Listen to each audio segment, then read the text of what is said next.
niya ba may kasama? Buntot. Iyan mo ito.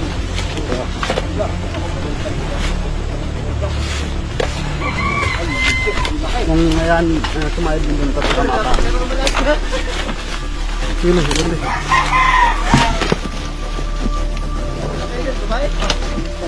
Ito. Nakikita nilang king cobra.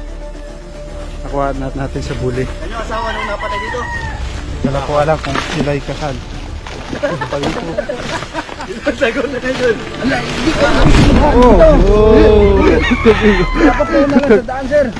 Bagayan. Mapabot na lang po sa inyo. Nagkabot na nga lang po dyan.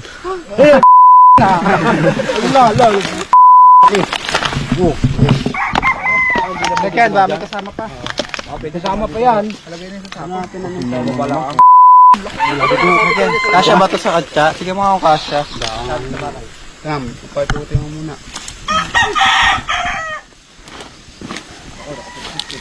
Ay ko. Kung mga ganito kalaking king cobra ay hirap na po ano. Mabagal na mga kaibigan. Ang king cobra ay natin ba may isa sa pinakamahabang makamantay na ahas.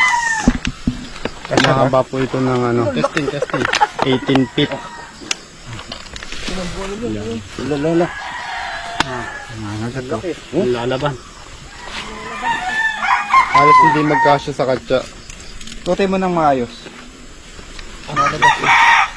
Malaki pa yan sa sawa. Hindi na patay ko rito. Malaki pa. Ang pagkain po nito ay sawa.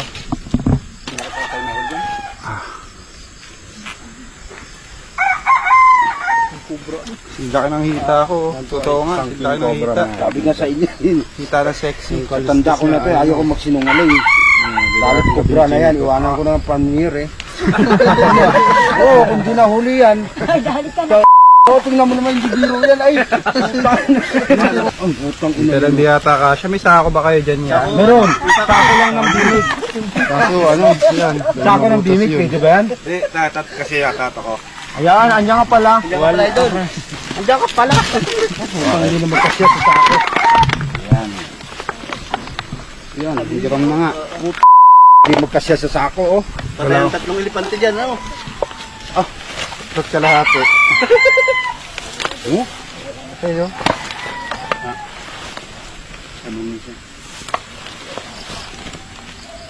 Mikot ka sa akin kuya Dindo. Bumabalik ito.